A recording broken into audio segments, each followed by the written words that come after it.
get right to the point. My middle son is a senior in college. He's a good kid, most of the time.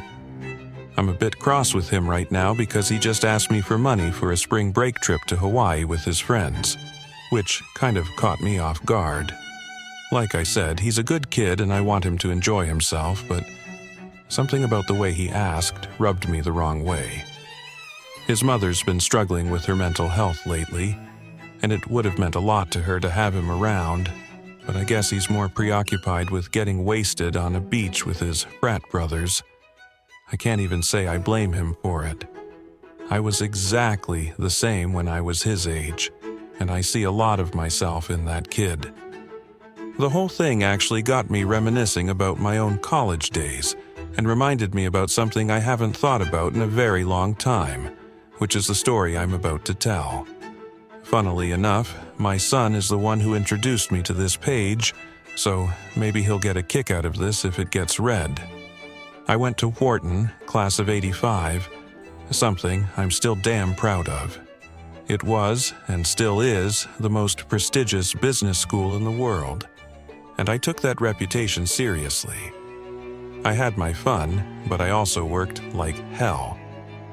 It was a different time back then. A lot of my classmates were crazy, like Wolf of Wall Street crazy, and I did my best to avoid getting swept up into that life. My junior year, though, I did something a little impulsive. I was dating a Puerto Rican girl named ISABELLA TORRES, who I remember fondly. Sometimes, I'd try to imagine how different my life would have been if I'd chosen to take things further with various girlfriends I had, her being one of them. Instead of going home for spring break like I usually did, Isabella convinced me to come home to Puerto Rico to meet her extended family. It was my first time on the island, and I was eager to impress her, so I agreed without hesitation. That being said, I was a nervous wreck. I didn't want to mess anything up, and Isabella often joked about how open Puerto Rican families were. So, I was aware that they already knew a lot about me. It turned out that my anxiety was mostly unjustified, as I got along really well with everyone upon meeting them, and it seemed like they really liked me. Most of the trip was about meeting her relatives, but we did have time for a few outings of our own. I mean, it was spring break after all. One of those outings was a hike through Yunque, which, fun fact, is the only tropical rainforest in the U.S. National Forest System. Neither of us had a car, obviously, so Isabella's mother drove us and dropped us off at one of the most popular trailheads. The two of us were pretty devious, so we definitely took advantage of the fact that neither of us had to drive. The plan was to hike, enjoy the scenery, and sneak a little rum we'd packed. Everything was lining up to be perfect, but we quickly realized there was a big problem. The trail we were most excited about was closed.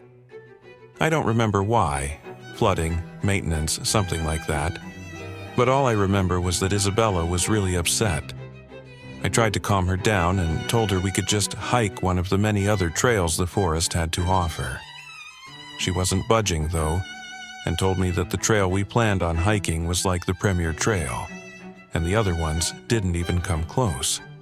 How one hiking trail could be astronomically better than the other, I really couldn't tell you. She was adamant, though, and I had long since learned the dangers of arguing with her over something like this.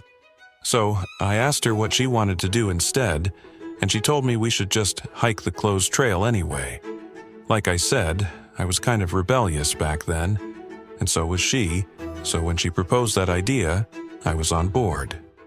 We'd come all this way and now some rule was going to stop us. No chance. She gave me a look, and that was all it took. We made sure there was no one around, slipped past the barriers, and started up the trail, laughing like a couple of idiots. At first, it was exactly what we wanted. Better, even. It felt like we had the whole forest to ourselves, which was especially awesome given how popular this trail would have been otherwise. Imagine visiting a world-famous natural site, except you're the only one there. The kind of exclusivity is impossible to come by. Anyway, we hiked for a decent while, passing little waterfalls and admiring the beauty of the forest. And yes, we were also drinking. Not excessively, but just enough to feel a good buzz. It was really fun, I have to be honest. But then, out of nowhere, Isabella screamed and jumped back, almost knocking me over. That instantly put me on high alert, although I didn't know what had scared her. I looked around frantically until I saw it. A little further down the path was what looked like a freshly decapitated mongoose. Let me repeat that, it was a mongoose. A big one, too, and its head looked like it was completely missing. I told Isabella to stay where she was and approach the carcass by myself, hoping it was maybe a stuffed animal or something. It wasn't.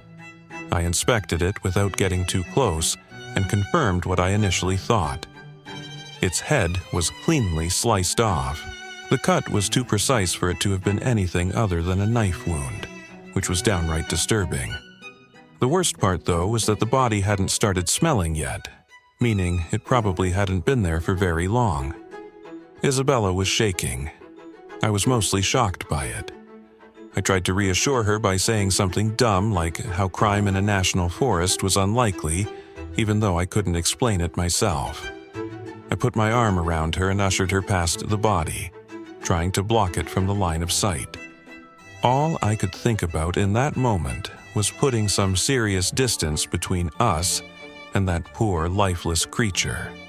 We walked in silence for a while, and even though we distanced ourselves from the mongoose, I could tell the moment was gone. The adrenaline rush had worn off my buzz and erased my good mood. As bad as I felt, though, I could tell that Isabella was significantly more shaken, and I couldn't imagine that she was even enjoying herself in the slightest. She said that she wanted to stick to our original plan of hiking the whole trail to the other side, but it was obvious that she didn't want to be in that forest anymore, and I couldn't blame her. As we were walking, I couldn't help but rack my brain, trying to figure out what we had stumbled upon. It didn't make any sense. I wasn't aware of the hunting laws there, but I couldn't imagine that hunting in a national forest so close to a pedestrian trail could be legal. And yet, that was the only explanation I could think of. Why they had left that mongoose's body there to rot was beyond me, but there was no other rational explanation. Maybe it was a hunter who had seized upon the opportunity to have that part of the forest all to himself, like we had. I really didn't know. Isabella and I hiked another mile or so with me trying to cheer her up the whole time, but nothing was working. Eventually, she admitted that she wasn't feeling well and wanted to turn back. I didn't argue, although I was definitely dreading having to walk past that spot again, mostly because I wasn't sure how it was going to affect her, and I just wanted her to feel comfortable.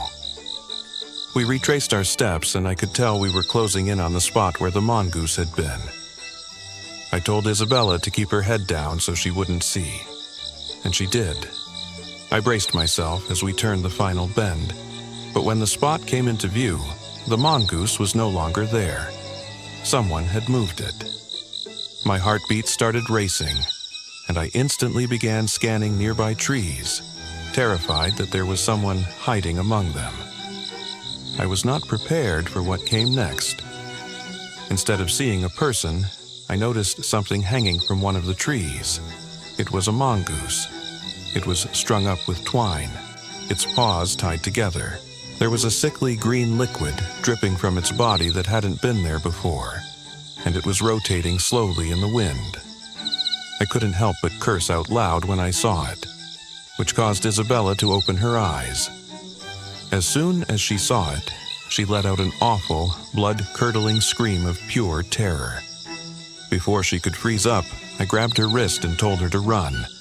We took off sprinting down the trail, trying not to trip over each other. I let her go in front of me and kept looking over my shoulder, half expecting someone to be following us. Instead, a deafening scream rang out from somewhere behind us.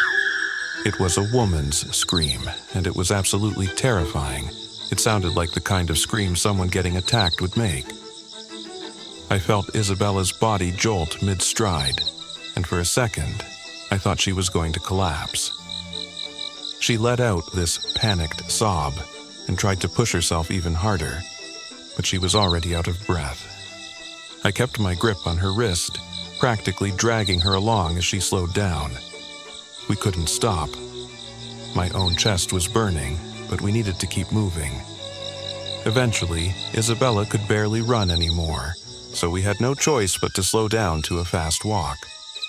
I turned around completely and started walking backward, keeping my eyes locked on the trail behind us. I was bracing myself for a fight, and something had strung up that mongoose.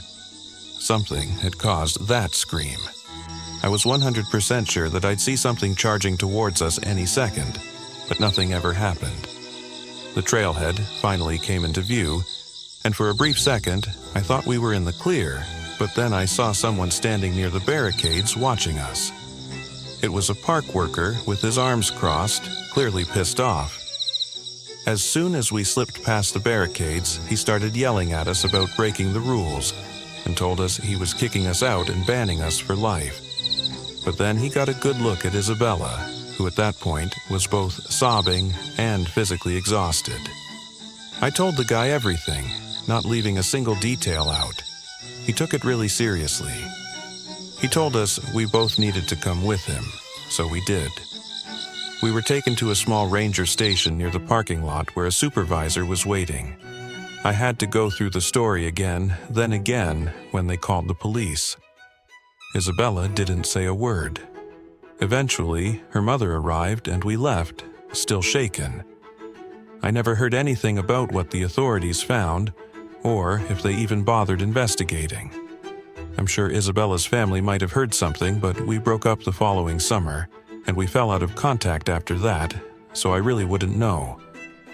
I haven't thought about this experience in a long time, but it's still just as unsettling as it was all those years ago. I think the worst part about the whole thing was that scream because we never saw anyone else on that trail, and I have no idea who it belonged to.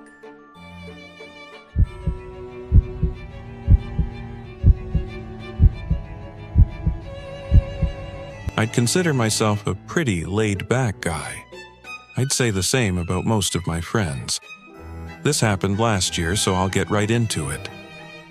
Spring break was supposed to be just me and my friends Liam, Jade, and Maya, camping on a secluded beach in Alabama.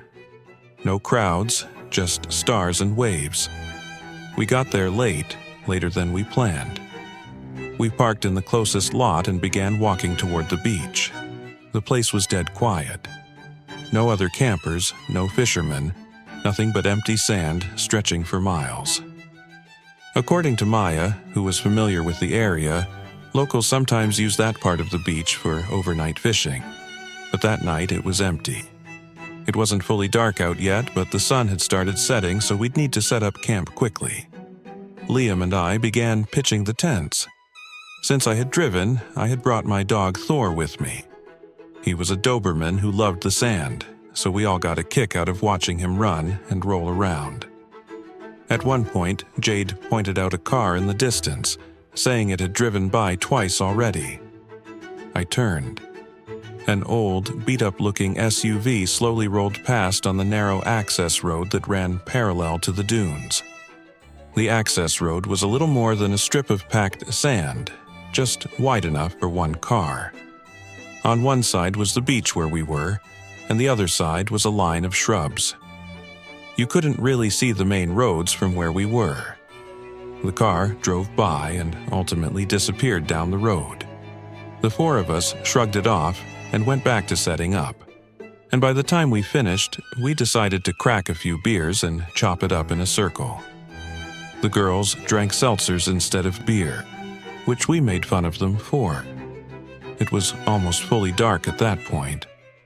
I can't remember who noticed it first, but that car that had driven by was back again. Only this time it stopped when it was parallel to us. The driver's door opened and a man got out. I could tell it was a man because he was really tall, although I couldn't make out any features of his face. He began walking towards us, and the girls got nervous. Liam and I told them not to worry, and we got up to go intercept the man before he could reach our campsite. Thor was already on high alert, so I told him to come with us.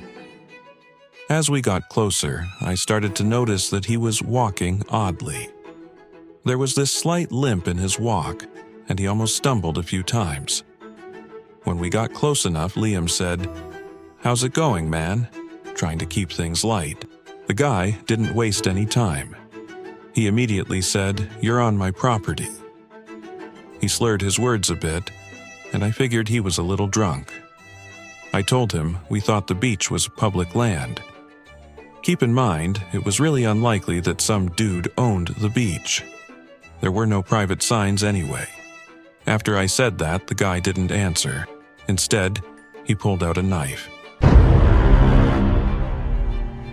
Thor started growling in response to the man's body language, which honestly should have scared the guy off given how scary Dobermans look, but he didn't budge. Instead, he started running towards us with his knife outstretched. Thor charged at him and jumped to attack his arm that was holding the knife, causing him to fall to the ground.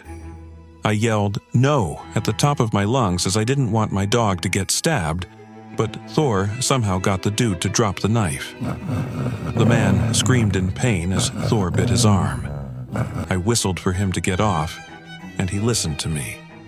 He ran back to my side but kept his eyes on the guy who was now writhing in pain on the ground. Eventually, the guy got up and started running back towards his car. Liam and I ran back to the girls, telling them everything. By the time we finished, that SUV had driven off. The girls wanted to pack up and carry everything back to the car, but there was a part of me that was nervous about that plan. The guy was unhinged. There was no telling what he'd do, and I wasn't keen on walking in darkness with my hands full. Maya made a good point, though, saying that he might return with a gun or something. I told Jade to call the police and tell them where we were and what happened. Once the police were close by, the four of us started walking towards the parking lot with our stuff. Thor was on high alert, and I have to admit the only reason I felt even remotely safe was because of him. I noticed lights up ahead near my car, and I was relieved. The officer stepped out to take our statements, and I was not ready for what happened next. He quickly pointed out my car's tires were slashed, and I was horrified to find out they were. The officer unholstered his weapon and told me to unlock the car, which I did. He opened my trunk, but thank God it was a false alarm. The officer was nice enough to help me with my tire situation.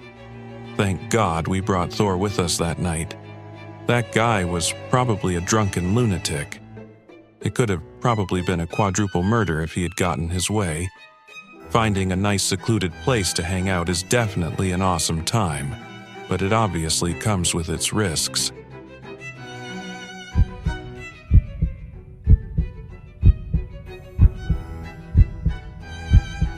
It was spring break 2023.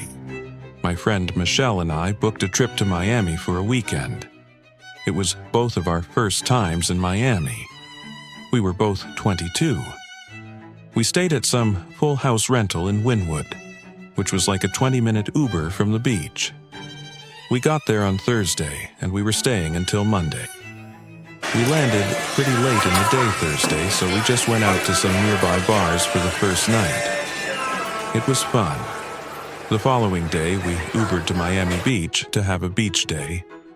We brought the towels from the rental and just laid on the beach for hours. Multiple groups of guys approached us, and we'd just reject them or whatever. But there was one guy who approached us, I guess specifically me, that just had this really charming accent, seemingly nice, forward personality, and honestly everything about him was handsome, from his hair down to his physique. He introduced himself as Will. He asked what our plans for the night were, and asked for my number, and honestly I gave it to him. Then, he was off on his way down the beach. He didn't seem to be with anyone. We watched to see if he'd stop and try to get more numbers, but he didn't. He was just walking away looking at his phone, and eventually walked off the beach in the direction of the street. Michelle was a little jealous that he showed me more attention, I could tell.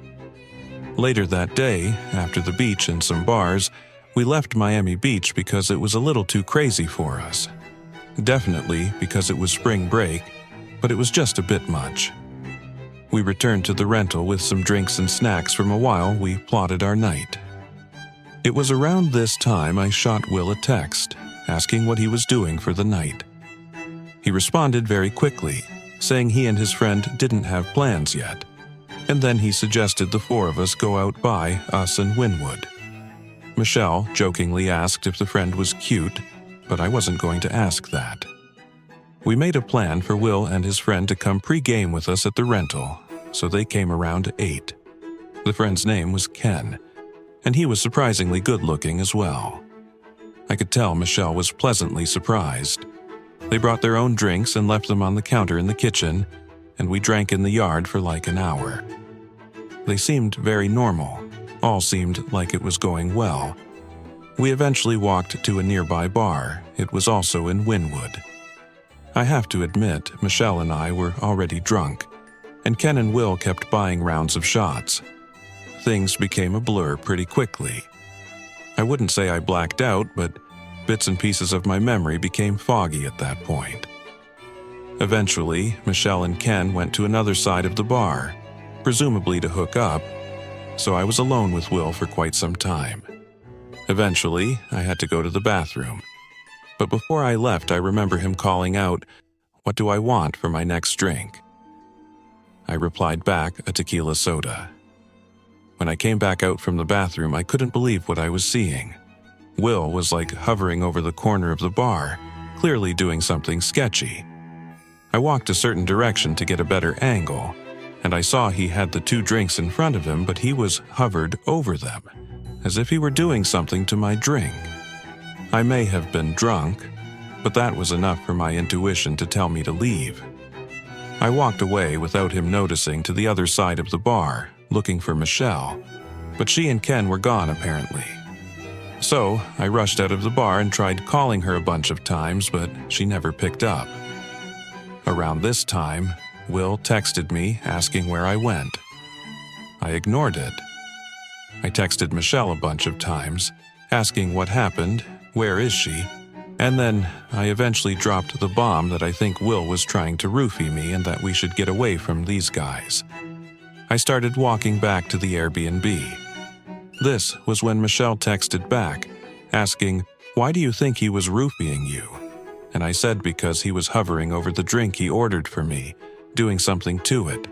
She texted back, maybe he was just on his phone. I tried calling her, but again, she didn't pick up. She texted back instead saying I'm still with Ken, just text. I responded to her that I already left, so I'm not going back anyway, and I suggested she meet me at the Airbnb. She responded, "I'll be back soon." So I walked back. When I got back, I let myself in with the code lock. The door automatically locked after like 10 seconds. Same thing with the back door. I sat really drunk and by myself, honestly worried about Michelle, but also I feel like I was wondering if I was just overthinking the whole roofies thing. Maybe he was just on his phone. Either way, it was too late now. I was surprised that Will never attempted to text or call me again. Next thing I remember was the doorknob to the back door jiggling, and then I heard the button sound effects of the code lock, followed by a failed attempt sound effect. I then got a text from Michelle saying to open the back door. I went to the back door and called Michelle's name through the door. She didn't answer though. So, I tried calling her phone, but she didn't pick up. I got a text back saying, "Hurry, open the door, he's coming." And this was when I really started to freak out. I yelled through the door, "Michelle, you're scaring me." There was no peephole or windows to look through to see if it was really her. I begged her to please answer me. She never did. There was a peephole in the front door, so I hurried to the front and looked through it. I actually felt sick at this moment, scared for my life, because I saw what looked like Will hiding to the side of the front door. A million thoughts crossed my mind, like if Michelle was running from Will. I was still too terrified to open the back door without her confirming it was her. I texted her back that I'm calling 911 right now. She didn't respond. I actually did call 911 and explained. And while I was on the phone, I checked the peephole again, and Will was gone. When police showed up, I let them in, and within 5 minutes one of them asked if my friend was blonde, and I said yes. He then told me that another officer had her in their squad car and was bringing her here. I was so relieved, but also horrified. When she arrived in a second police car, she had been visibly crying. She was very, very drunk. To the best of her ability, she explained that she had her phone stolen and she was lost wandering the streets for an hour until someone helped her call the police.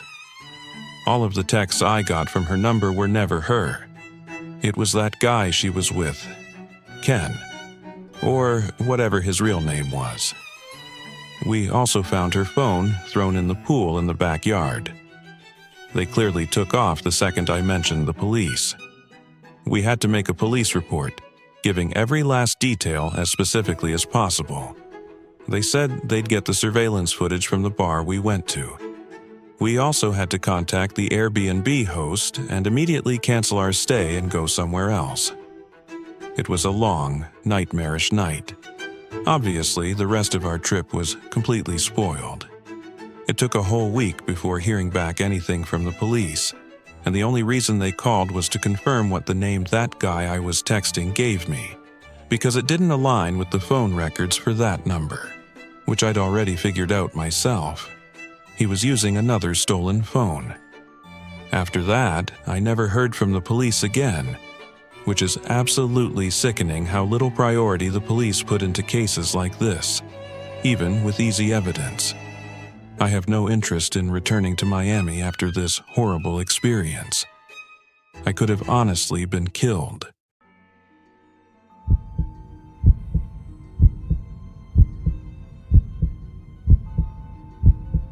My name is Emma. My friend Sarah and I had been looking forward to spring break for weeks. We were two broke college juniors desperate for a change of scenery, but neither of us could afford the classic trip to Mexico or Hawaii, so we were kind of restricted to somewhere in the continental US, preferably not too far away. So when we found a cheap Airbnb near Charleston's historic district, we booked it immediately. 5 nights of food, bars, and exploring. It felt like exactly what we needed. Plus, it was my first spring break above the age of 21, so I wouldn't have to constantly stress about which places were likely to snatch my fake ID. By the 3rd night, we'd settled into a routine. Sightseeing during the day, hopping between restaurants and bars in the evening. I'm not a heavy drinker, and neither is Sarah, so we were getting more enjoyment out of just experiencing what the city had to offer. Early that evening, we ended up at this tiny seafood spot we had found online. Fried shrimp, hush puppies, sweet tea, you know, that sort of vibe. The place honestly felt like a hidden gem, and I was impressed that Sarah had been able to sift through all the touristy stuff to find something a bit more authentic. The good vibe didn't last, though. We were halfway through our late lunch when my phone buzzed. I glanced down. It was a number I didn't recognize. The message just said, "Hey." I stared at it for a few seconds before showing Sarah, asking her if she knew the number. She looked at my phone and said she didn't. I figured it was just a scam or something, but usually those scam texts that say more than just, "Hey," maybe it was a wrong number. I typed back a quick, "Who is this?"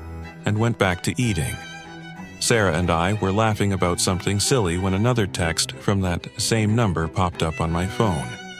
It said, "Look outside." That one made me pause. I glanced toward the window next to our table, expecting to see someone waving or messing with me. Maybe one of my friends from school had coincidentally taken a trip to Charleston at the same time we had. But there was nothing. Just the street with people walking by like normal. I told Sarah someone was messing with me and she agreed, saying it was probably just a prank. I laughed, but the thought of that really creeped me out. None of my friends were really the type to do that, but I guessed it could have been some guy who had previously hit on me and was bored or something. Up until that point, the whole thing still felt harmless. But then another message came through just a few minutes later. It said one word. Emma. That stopped me cold. If this person knew my name, it definitely wasn't a wrong number. Probably not a scam either. I gasped and showed Sarah, and she reminded me about something I had completely forgotten about. On our first day in Charleston, Sarah and I had entered one of those giveaways at a local cafe. It was one of those win-a-free meal promotions where they ask for your name and number and a few other things. It had completely slipped my mind, but as soon as Sarah brought it up, that's all I could think about. I hadn't given my number to anyone in Charleston either, so it made sense. I told Sarah whoever was texting me probably had her number as well, and the two of us kind of freaked each other out. Dinner wasn't as fun after that. In all honesty, I felt too out in the open. We paid the bill and decided to shake it off at a rooftop bar across town. It was packed and seemed like the type of place that attracted a younger crowd, so it was a no-brainer. After a few drinks, I was starting to loosen up, and Sarah and I were enjoying ourselves again. But of course, that didn't last long. I got another message from that number, but this one was so much worse. It said, "That's a nice red jacket." I went stiff. I was wearing a red jacket. In fact, I was one of the only people there who was even wearing red. I looked around frantically, but it was useless. The place was crowded, filled with people laughing and drinking, but no one was looking at me. At least, not obviously. I showed Sarah the message, and she said we should leave. The two of us started making our way back to the Airbnb as cautiously as possible. I kept glancing around behind us to make sure we weren't being followed, and we weren't.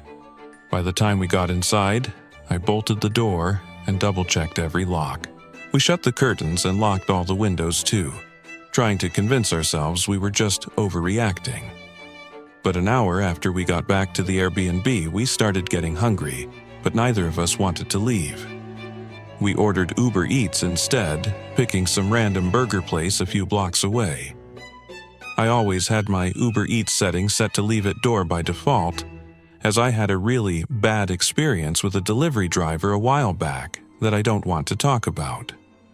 The estimated wait time was 50 minutes, which felt like forever. We distracted ourselves by watching some dumb reality show, trying to shake off the lingering paranoia from earlier. For a little while, it worked. Eventually, there was a knock at the door. I looked down at my phone and saw a notification from Uber Eats saying the driver was arriving. I was confused, though. Normally, Uber Eats would send a photo when the food was dropped off, so I wasn't too sure why our driver had knocked on the door. I looked at Sarah, and she looked equally confused. I got up and checked the peephole, and yeah, it was a random, bulky-looking dude in a hoodie holding our bag of food. He just looked like a normal Uber Eats driver. I watched for a few moments, expecting him to set our food down and leave, but he just stood there. After a while, he knocked on the door again and said out loud, "Uber Eats for Emma." I said thank you, and that he could just leave it out there, but he still didn't move. There was a long pause, and then he finally said I needed to come out and sign something real quick. That wasn't right. I exchanged a knowing glance with Sarah. Something was very wrong about this.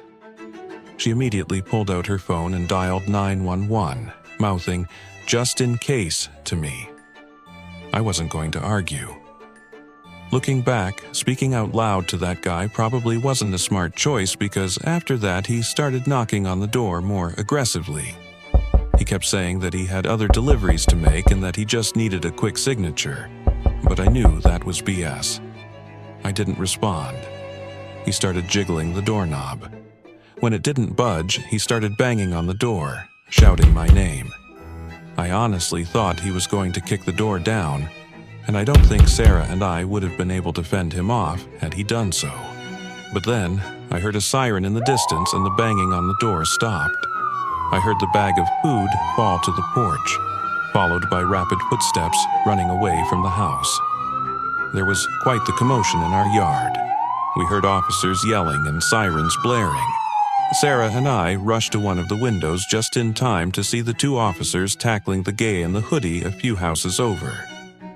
We didn't dare go outside, but we watched as they put him in cuffs and escorted him to the back of one of their cars. The officers then came to our house, and we told them everything, including the text I had been receiving. By some miracle, one of the officers had been patrolling just 2 blocks from our Airbnb when Sarah placed the call, which explained how they showed up so quickly. Thankfully, we were in a very happening area. They took our statements and told us they'd be hearing from them soon. It turned out our cafe theory was spot on. He worked there. He had taken photos of the giveaway forms and had been following us since that afternoon, probably because we had written down that we were just visiting for spring break, and that made us easy targets or something. The cop's running theory was that he had followed us from the bar and waited outside our house. When the Uber Eats driver pulled up, he beat him up to death and left him in the alley, then took the bag of food and entered the society gate, pretending to be my boyfriend or something. The guy also had a criminal record and was on the FBI's most wanted list and wanted in 12 other countries, and that was downright terrifying. The rest of the trip kind of sucked, and when it got time to leave Charleston, I was relieved. I still don't know what that guy's plan was. Maybe he thought if we opened the door, he could push his way in and do God knows what. Either way, I tried not to think about what would have happened if Sarah hadn't called the police when she did, or even worse, if the police hadn't been able to get there in time.